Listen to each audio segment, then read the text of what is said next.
Right, here we go. Facebook Live once again. Coming to you from Rhythmia, Guanacaste Life Advancement Center. Welcome, everyone.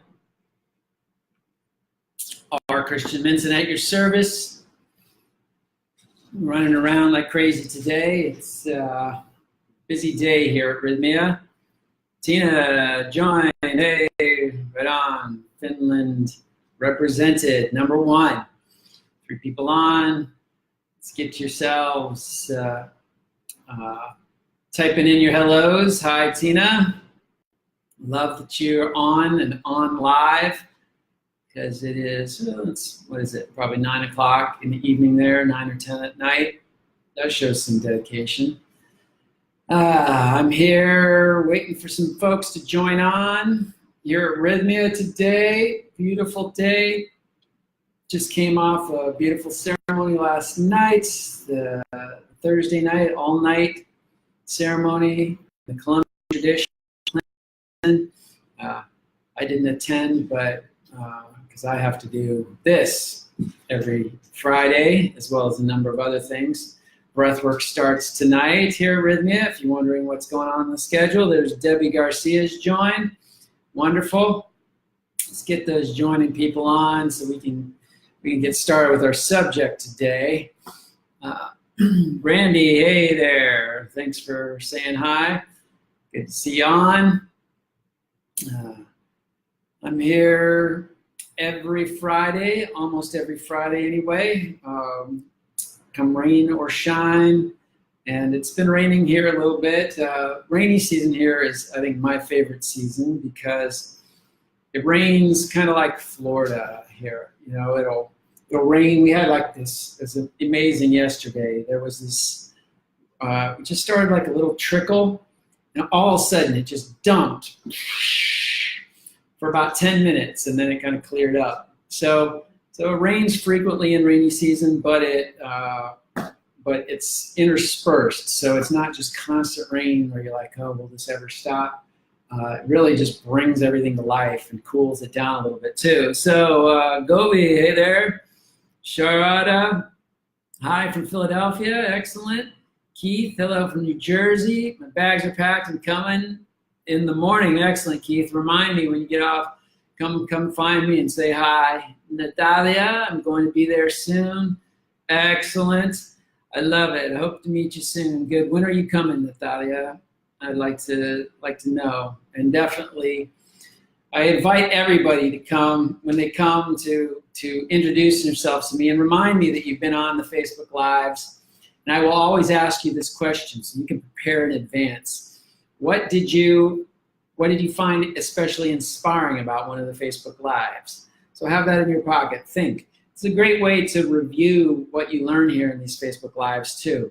Because a lot of people say, oh, I got great information, but then it's like, well, what was it? And they go, I don't know, but it was really great. So Amanda, hi. Natalia, 29th, excellent. Carrie from sunny Scottsdale, Arizona, I'm assuming that is, yeah. Where it's probably very sunny and very warm. All right, Natalia, July 29th. Perfect. Well, we are up to the numbers I like to start with right off, so right on time. Welcome, everybody. My name is R. Christian Minson, Director of the Breathwork Program here at Rhythmia Life Advancement Center in Guanacaste, Costa Rica, where we are producing miracles and changing lives on a daily basis. I just ran into Jerry Powell, the CEO here on my way here. I said, is there anything you want me to say? And he just looked at me and said, you realize how blessed we are to be here? That we are in the epicenter of a movement, of something amazing that's happening to individuals. Individual lives are being changed at a tremendous rate here, and with a tremendous amount of success. We've got a 95% miracle rate, meaning people self-report that the miracle they came here for has been attained. The other 5%, most of them are still very satisfied with being here and want to come back and go deeper and get that miracle. Maybe it was a little elusive for them. But beyond that, we're changing the world. The world is changing by all of these souls coming to a new state of consciousness and then going back out there. Like Josh Trent, who's there, Movement of Healing. Yeah, Josh was here. He's a high-profile character in the podcast world. Check out Wellness Force. He comes here. He gets his download that takes him to a new level, and now he's out there sharing it with the rest of the world. So this is how we are changing the world. This is how we're changing consciousness. Natalia, today's your birthday. Hey there, going over as your birthday gift. I can't imagine a better birthday gift for you. Sheila, I'd like to know about the 5% who are coming back. Why don't they get what everyone else got? Well, Sheila, in a nutshell, most of those 5% are people who already know shop, or maybe even they can teach us a few things or so. What we found is, it comes from maybe a Zen principle. You may have heard the beginner's mind, the come as a child, so to speak, meaning leave all your baggage at the door. Leave all your preconceptions of how things are going to be done, how you want it done, and then the program can work on you. If you think you know it, and this is, it's hard for people. A lot of us have a lot of knowledge, and we're very smart people. People who come here are not, your just off the street hippies. I mean, people are CEOs here. People have run amazing businesses. People are healers. People are come from all walks of life all around the world, have had success of all sorts of kinds. So sometimes it's hard to let your stuff go. And that is the real beauty of the medicine. When you do let go, finally, the program, the medicine, the breath work can take over and take you to a new level. So this 5% usually realize by the end of it, after having been in an environment where 95% of the people have really got it, they realize that they got in their own way. That's really the best way to put it. So hopefully that explains that. Deborah, India, excellent. Jiggly left her time here, beautiful. Sorry, love from Finland. Hey, sorry. So we got a good Finnish contingency who's been here and is showing up now on these Facebook Lives. And so, anyway, let's get on with the subject. Just to say, I'm here at Rhythmia. I'm the director of the Breathwork program. I was a monk for 10 years of my life, which serves me well here because I lead a very monk-like existence. And that's kind of dovetails into our subject today, simplicity. Simplicity in a complex world.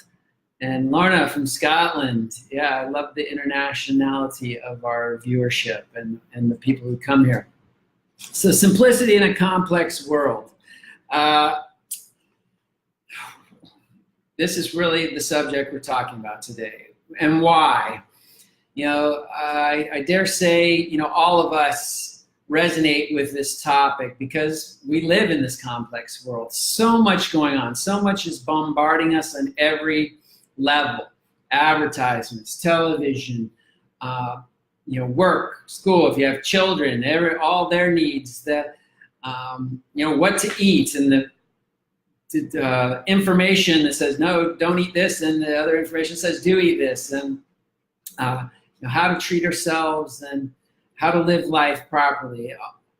There's so much out here that you can easily get, your mind can just go off track.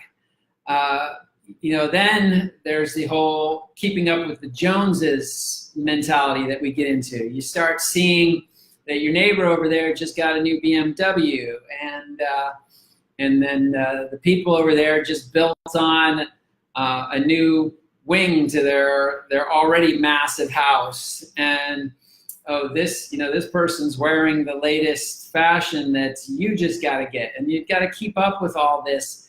And what does it do? It wears you out. It wears down your nerves. This complexity actually takes a toll on our nervous system. It eats away at the nerves and causes them to be frayed. It's like frayed wires in an electrical outlet. If you leave them there long enough, they're going to cause a short circuit. That short circuit can be in our brain, it can be in our heart, it can be in our physical just ability to do things. All of a sudden, this chronic fatigue syndrome, or all of a sudden you just can't get up in the morning, or your back goes out, your heart goes out, your brain goes out. So complexity is a real liability in our lives, and distractions more than anything. All this complexity, I've seen so much. We have a purpose in life. We have a direction.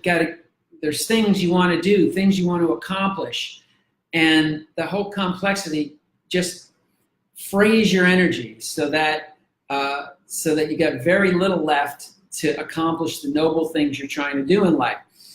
Distractions take you off course. So from your dharma, from your purpose. In fact, a lot of people come here, a lot of people express the desire to know their purpose, to find their purpose, and maybe you're one of those people. And I would say that more than likely you actually know your purpose. You actually are pretty clear on it. But what's happened is complexity has gotten in the way. So much distraction is taking you off this way and that way, and you feel like you gotta go after those clothes, and you gotta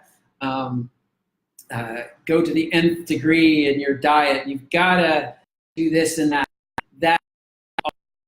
You get confused as to what your true focus and purpose is. So here we're going to talk about that a little bit and how to get back on track, and then that purpose may reemerge for you. You don't even have to go somewhere to find it out, though. Of course, we'd love to have you here. Let's just see. So is it all about detachment from our attachments? Great. Great, Randy. You're right on the mark. Because we say, what is simplicity really? And this comes from my monastic background. As a monk, we lived a life of renunciation, basically. And Victoria, one of my favorite people in the world, been a breath client of mine for a long time here joining.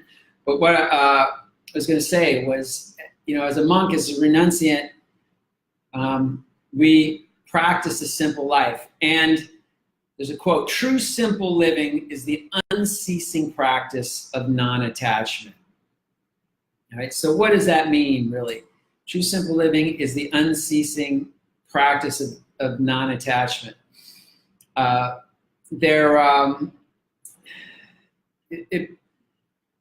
It basically means, a lot of people confuse that with poverty. Like there's different monastic orders that take a vow of poverty. And the particular order I was in, the head, the one who brought it to life, Paramahansa Yogananda, specifically stated he wanted the vow to be of simplicity, because he didn't think that poverty is not the natural state of our being. We live in a very abundant universe, and there's nothing wrong with having. There's nothing wrong with accumulating in abundance, except for when you start to become attached to it. All right, when you become attached to it, then when it's gone, you're in a frazzled state. You need it back. You're manic about that. So non-attachment would be, give the example, like one day he might be traveling. He came from India, so he might be traveling in India and be invited to the palace of the Raja of one of the areas, the districts or provinces of India. So as you can imagine, a palace, the Raja, the king or prince of that area, lavish accommodations, a room with a fluffy bed and more things to eat and servants to help you and this and that. And it's like, yeah, okay, so thank you. I received that and I'm there. The next night, you may travel to a small village. And in that village, they offer them the best they have, which is a little hut with a straw mat on the floor. Now, if you were attached to that palace and all of the finery, the silk sheets and all that, you could get very upset and thrown off by the fact that now you have to sleep on a dirt floor with basically just straw on it. But the idea of simplicity is to be detached from your circumstances, to accept whatever circumstances arise, to be grateful for them when they're there, and when they're not there, to not mind. So another way to put it is an even-mindedness in all situations, and that even-mindedness to appreciate, wow, here I am in a grass hut. I actually have a roof over my head. It's keeping the critters out at night. If it rains, I'm free from the rain.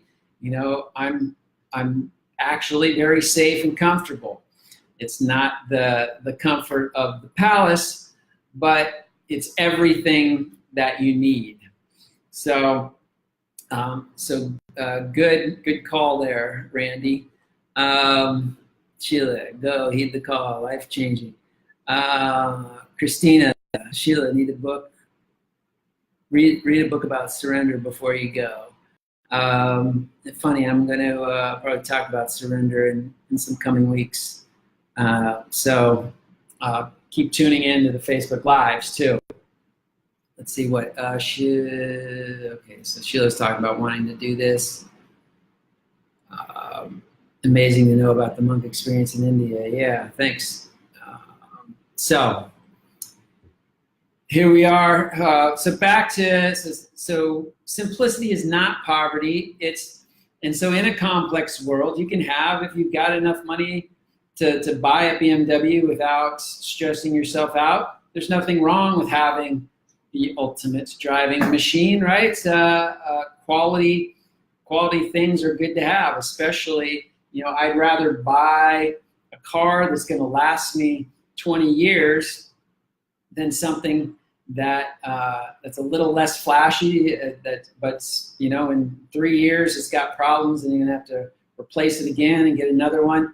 So there are, there's a value to things that generally are valued more. Simplicity, I looked up some synonyms, and some of the things just resonated with me. Ease, or looking for ease when we talk about simplicity. Effortlessness. Simplicity is an effortlessness. Now that doesn't mean that we don't apply effort. And this is Jerry, I think, made this point. He does a manifestation course, and he got kind of down on the word manifestation because a lot of people feel like, let's manifest. Let's just put it out there and manifest, meaning I'll sit on my couch and watch TV and it'll all come to me, right?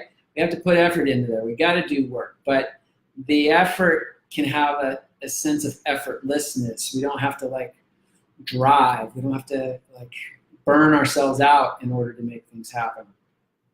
Simplicity is straightforwardness. I love that. It's don't get complex, lying, bending the truth, being deceptive is making life more complex, and that's going to come back to bite you. Straightforwardness, pure and simple. Speak your heart, speak your truth, live your truth.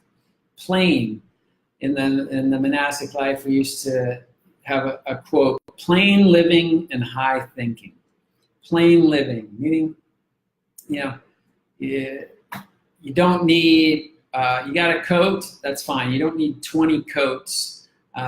Maybe you need one in a couple of different colors if you need it for work or whatever. But, a plainness, a simplicity, uncomplicated. Simplicity is uncomplicated. So if you find yourself getting into a lot of complications, you want to step back and see how you can make things more simple.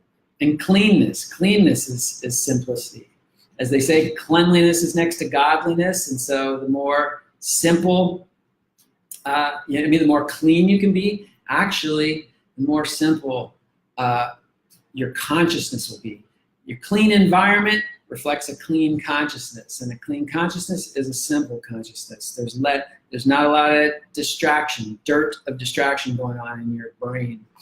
Victoria says, always very timely message. I love it. I love how in tune you are for tuning in. Chop wood, carry water. That's it. It's, doing your tasks, being resigned to doing your daily tasks in an even-minded and a joyous sort of way.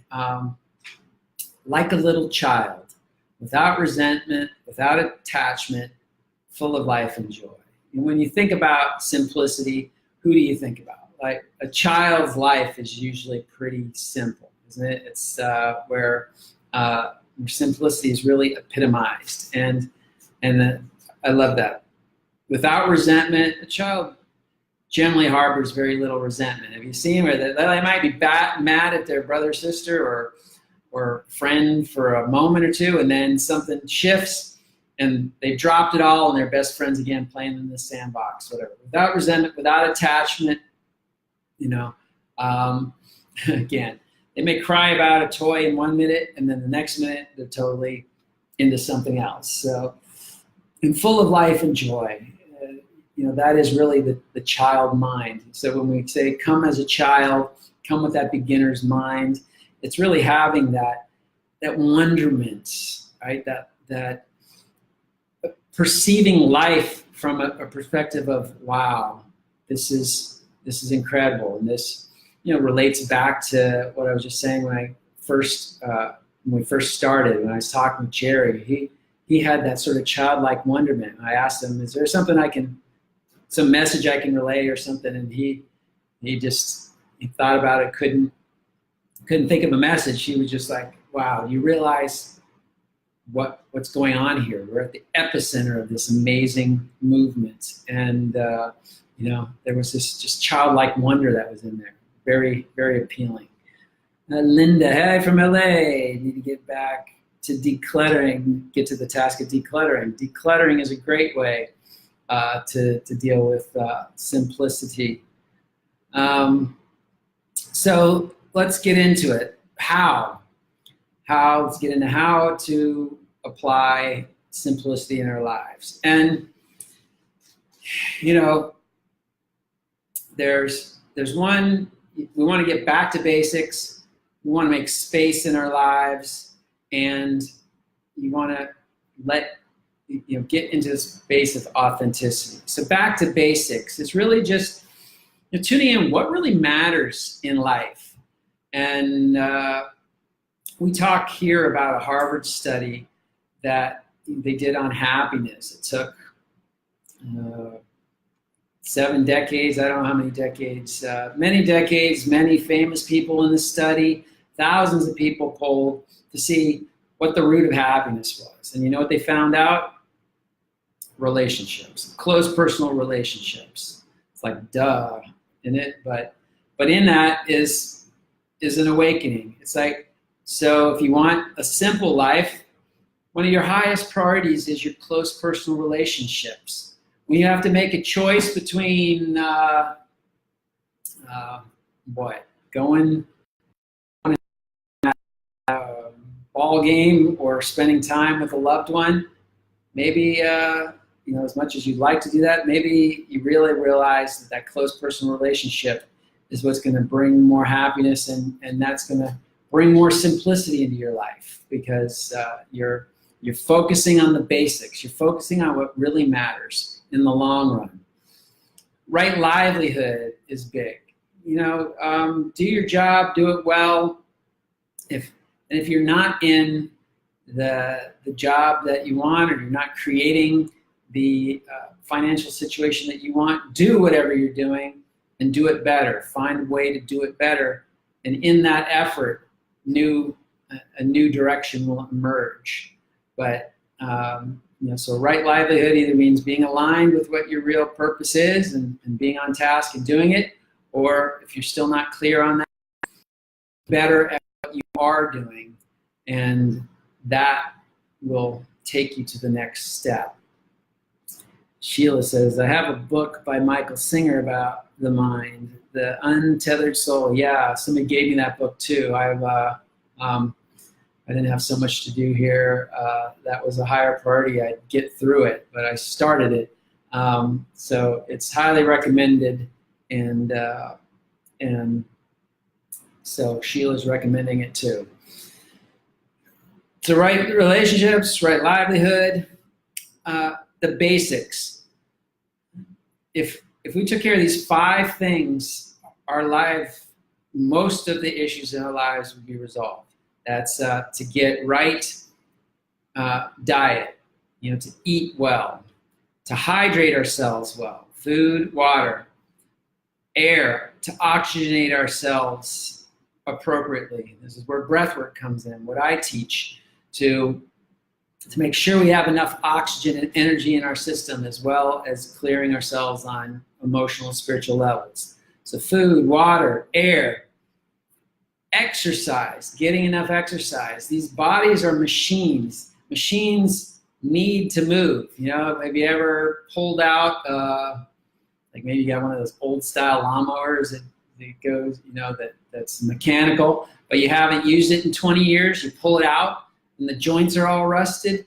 Well, use that as an analogy for your body. If you're sitting around in a chair all day and you're not moving your joints, they're ossifying, they're calcifying, they're locking up, they're rusting essentially. So when you do try to move, you're like, I can't even lift my arms. So get exercise, and then sunshine. I know that sun gets a bad rap these days, but so it's like we've thrown the baby out with the bathwater by saying, too much sun isn't necessarily a good thing, but too little sun is just as not good. Sun is actually the energy of life. The Egyptians used to worship the sun. Many cultures do, because it brings life. Plants can actually make food out of sun, and so I believe we can actually learn to distill energy. We make vitamin D with sun in our bodies. So sunlight is important in proper amounts. And if you really want the best times of day, that's probably from 8 a.m. till 10:30 in the morning, and then in the evening-ish from 4 till 5:30 or something, if you really want the strongest rays of sun.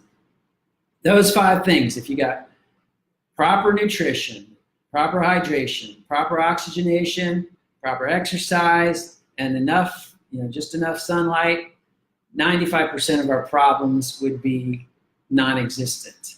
And that's back to the basics. If you have to choose in life what you're doing, go to the basics. Relationships, these proper nutritions of these 5 levels, your right livelihood, and to really drop into simplicity. We are beings of nature. We came out of nature, and so getting back to nature really resets our vibrational level. Nature is on a fluid, stable vibrational frequency. Our lives in the cities, our lives with all of our electronic devices and all that, are throwing frenetic frequencies at us from all directions, and that just agitates our own energetic wavelength. And so we get back to nature. Nature's resonance is in harmony with our natural resonance, because we come from nature. We spend, I'd say, a minimum of 3 days in nature. Find the first day, you're like, I don't know if I can stand this. The second day, you're like, all right. Third day, you say really just dropped in. And I'd recommend staying longer if you could, because then you get back to the natural simplicity of life, and then you don't want to leave. So let's see what. Hello from Hawaii, Anita. Yeah, Hawaii is a good place to get back to nature. Needing to hear you again. Thanks for the wisdom. Hey, Jamie Brown, great to have you here. Yes, we need to get back to nature. It's so empowering. So thank you, Sheila. Make space. So that's, back to basics. Making space for ourselves. That, all this complexity can crowd in. So they have to fight. This is what a light warrior is, to cut through the minutia and carve out space for activities that are going to regenerate you. And the activities that I would suggest are primarily meditation and breath work. And of course, taking time to go on a retreat like here at Rhythmia or something where you can spend time in regeneration mode. But this space and these particular activities, like meditation, like I used to practice, well, I do practice, but used to practice a whole lot more, and breath work really give us a separation from our busy daily lives. It detaches us, and remember, true simplicity is the unceasing practice of detachment. So we're detaching ourselves from that life temporarily so that we can really get who we truly are. And when you come back to life, after you've gotten who you are, and this is what happens at Rhythmia as well, the first thing we go for is show me who I've become. When we get who we really are, you start to see the things that are in your life from a different perspective. It's like, I don't really care about that. I don't really need that. I don't need that 200th pair of shoes. I don't need that 5th car or even 2nd car in some cases. I don't. And you start to let stuff go, and it feels good to let it go.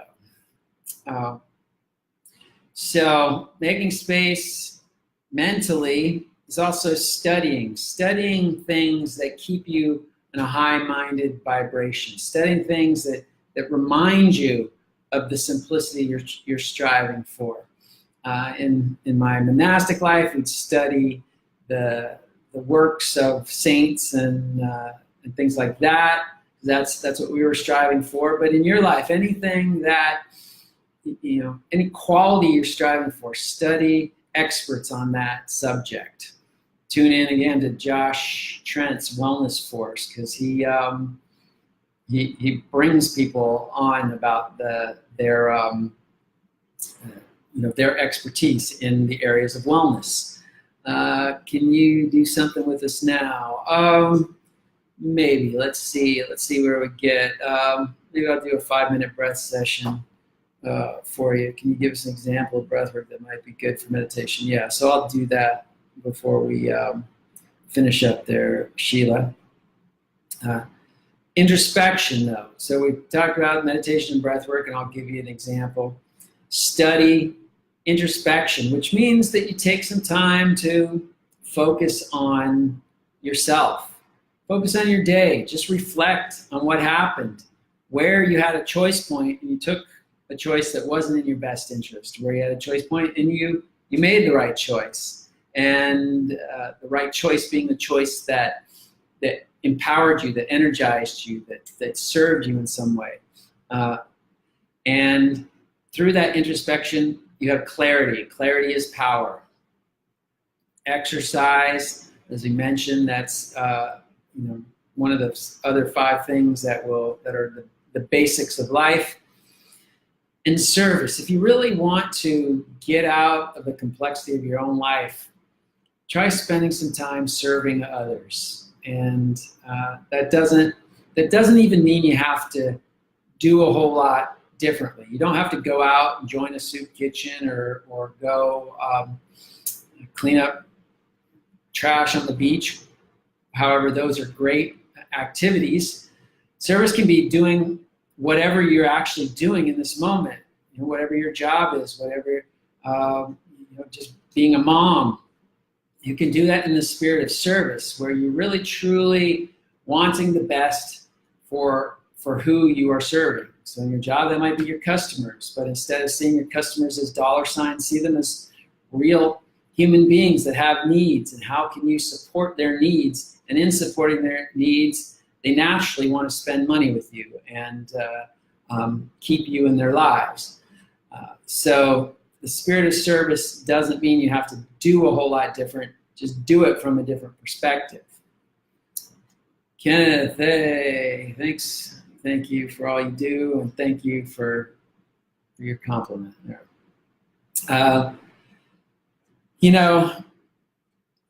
Simplicity in essence is not a business-like efficiency. We might think, well, to be very efficient could make things simplicity, but it's really just letting your authentic light shine, the truth of you. And if you can be in your truth, the rest sort of takes care of itself. You start to see what really isn't in alignment with your truth. The truth really is one of those back to basics things. So it's really foundational, and then you see how the rest of life crowds in that you don't have to pay attention to it. I don't watch TV, one, because I don't have a TV here. That's why I say, like, I live a monastic life here. As a monk, I did it out of choice. Here at Rhythmia, I do it because there's nothing else to do. Costa Rica doesn't have a lot of TV. There's not perfect because I don't need a lot of distraction. I can get down to the beach. The beach is one of the most beautiful places. So if you live on a coast, if you live where there's water, if you live where there's mountains, once again, get into that nature and let your simplicity resonate with you.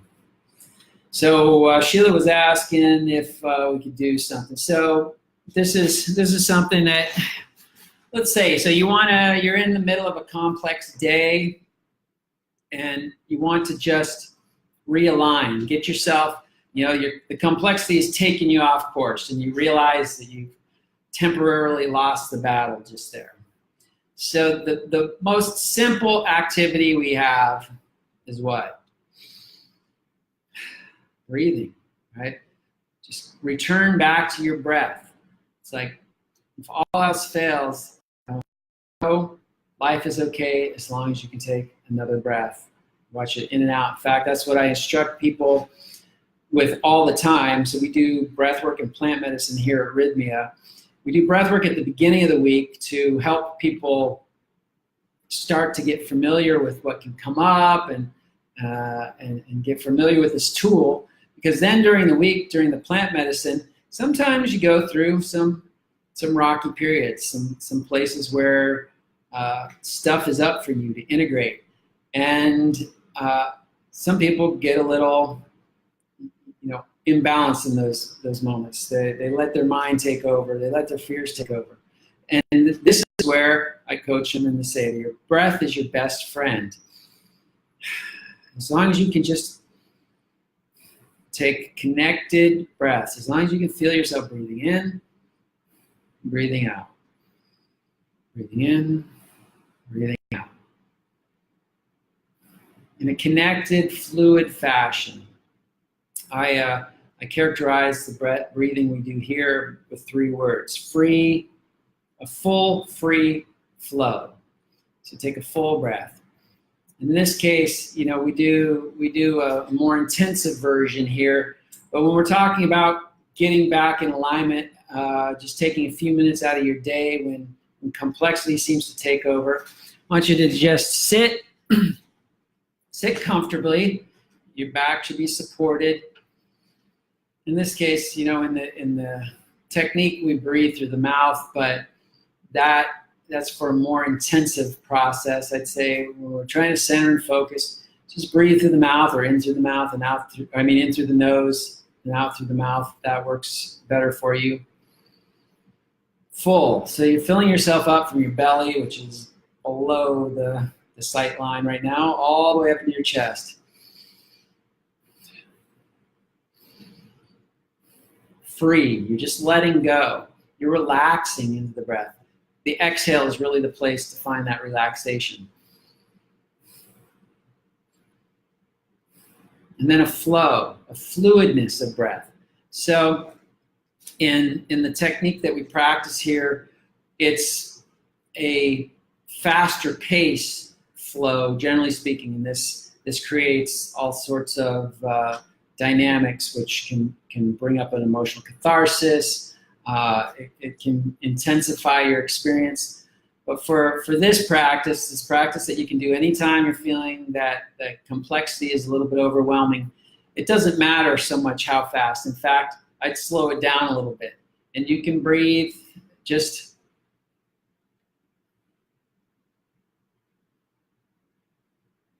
and of course my hand's going up when I'm inhaling, down when I'm exhaling.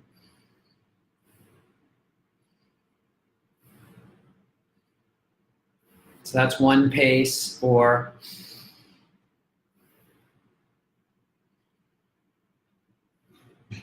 the point is, whatever the pace is, that it should be fluid. It should flow. There's not a lot of jerkiness or pausing. You know, it's not, or the pushing that you might do in fire breath of yoga or things like that. Ease and grace. Remember, simplicity, one of those words of simplicity was ease. I often use that word, ease and grace, ease and grace. So you take a full breath, and again, as full as it's easy, as full as it's graceful. It's not a, tension and filling yourself up to every last bit of your capacity. It's simply, and if full just means that much at first, sometimes people get into, especially if you get into a little panicky mode, you find it's hard to breathe fully. And then you can't breathe fully and you get even more panicky. That's where I say the most important element is the fluidity, the connected regularity of the breath. All right, so if the fullness is all you can do is, then do that with a connected regularity.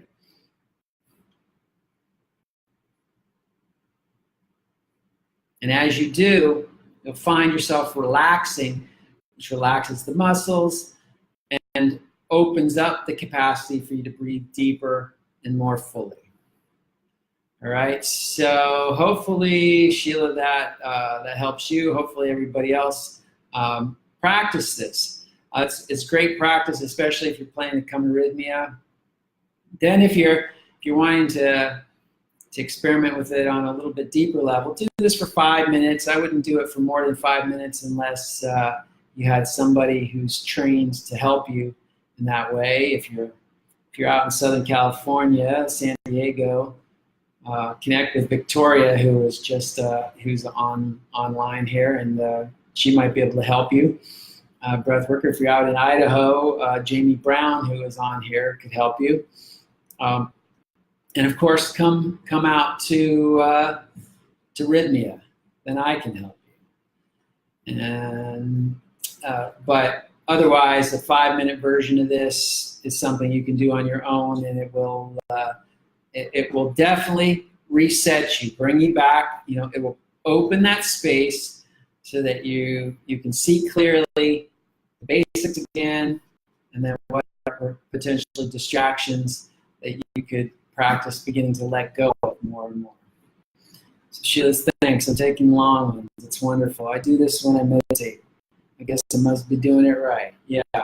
Now, in this practice, what I was just giving you, Sheila, a little bit more relaxed. When we do the technique here at Rhythmia, which is a technique of journeying, it's a ceremony. Our breath, we do a breath ceremony and we do plant medicine ceremony. Breath ceremonies and plant medicine ceremonies can both be intense. We do use an intensified version of this. So the breath is accelerated. We start breathing through the mouth so that we actually inundate ourselves with much more oxygen, which also brings about a lot of the different effects. So that I'll save for when you're here, right? Or when you're with somebody, because not that breathing is ever really inherently dangerous. It's just that if you breathe in this intense way, stuff can come up, stuff can come to the surface. And that stuff is the stuff that you've been repressing, suppressing. It's stuff that maybe you're not fully ready to deal with on your own. And that's just gonna, cause you to want to avoid something that could really be a help to you. So can't wait. Excellent, Sheila. You're at work. Yeah. Don't do this in front of your bosses at work. They might think you're a little weird, but find a place where you can be alone, you can be comfortable, you can be relaxed. So I like to just wrap up what I have to say by thinking, what if you employed some of these things in your life? What if you took it to mind to start getting back to basics, to making some space with some of these practices in your life and bringing more simplicity in? Think about your life as that little child. No resentment, no attachment, full of life and joy. And then you too may have the wonderment of Jerry Powell, our CEO, who's, if somebody's leading a complex life, try running a business that's helping thousands of people a year with all their problems and all the complexities that happen to that. And yet he can still find that space of wonderment and joy.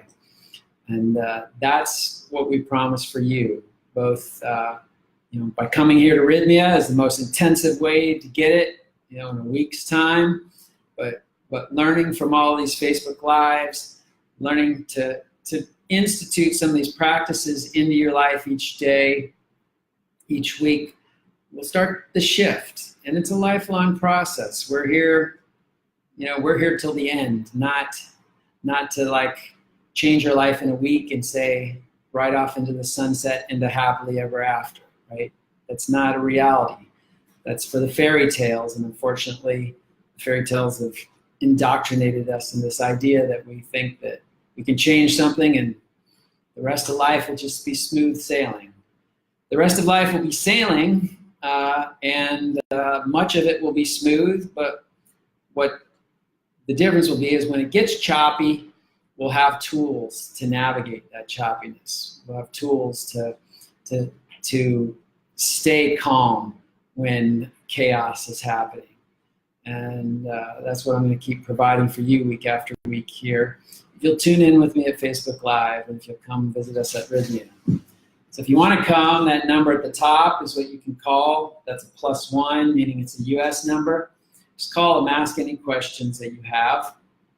And if you've got any questions left now, got a couple minutes. If anybody wants to say anything on the chat bar that's going to, that I can keep me talking, I'm happy to. But otherwise, seeing a lot of likes, a lot of hearts. Yeah, give me those. I operate on positive reinforcement, just like a Pavlov's dog.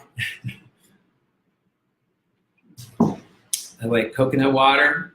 We get these from real coconuts every day here at Rhythmia. Part of every meal. Fresh pineapple juice too. Yummy. We're all works in progress. Yes, we are, Sheila. Sorry, I'm at work and need to answer phones and getting most of this. Yeah, no problem. Of course, you can always go back and review the recording afterwards. So Jimmy Brown gave me a heart. Victoria gave me smiley faces. Daniel Hansen, he's a good guy too. Love to have you here. Ross, hey Ross. Ross is here at Rhythmia right now. Ross is like our #1 light warrior. He's out there in the trenches in Florida, and he's bringing 3 people here every 6 weeks or so. So just imagine how much, got 52 weeks in a year, how many people, how many souls he's saving by bringing those folks here. They're our greatest proponents. Bob Walker, hey Bob Walker, has been here. A lot of folks are here. So if anybody on the chat hasn't been here before, tune in with any of those folks. Ask them questions. I think most of them would be happy to receive a Facebook message from you saying, what was your experience? Or, I'm concerned about this. Did they address that while you were there? That way you don't get, you don't get you don't get it from people who work here, but you get it from people who actually went through the experience. So they call it third-party testimonials. Sheila in Florida, Delray Beach. Hey, great. I used to do breathwork sessions there in Delray, and haven't been in a while, but actually my teacher does breath seminars there once in a while. Miss that coconut juice. Yeah, Tim, come on back. It's waiting for you. Debbie Garcia, hi. Good to see you. Another big fan. Okay, well, Randy Nichols, thanks. Thank you, Randy. And thank all you for participating. This is really an interactive time. We're here for you to get to know us, to get comfortable with Rhythmia and the people that are here at Rhythmia. And this week, on Fridays it's me, on Saturday it's Jerry and a person who's been through the program. Sunday, Meg, our chef, does something. She's really kooky. And Monday is Dr. Jeff, our resident psychotherapist. So you get a broad perspective. You get to see our personalities. You get to hear the philosophy. You get to hear real life stories, and all to help you gain little tidbits that you can apply to your life right now. And of course, to get you comfortable to ideally come to Rhythmia and go for that intensive deep dive. I guarantee you're not going to be disappointed if you come here, especially if there's something in your life you're looking for, something you're trying to move beyond, something you're trying to bring more into your life. This is the place for it. So with that, once again, R. Christian Minson signing off. It's been wonderful speaking with you this week. See you next week on Rhythmia Live. Namaste.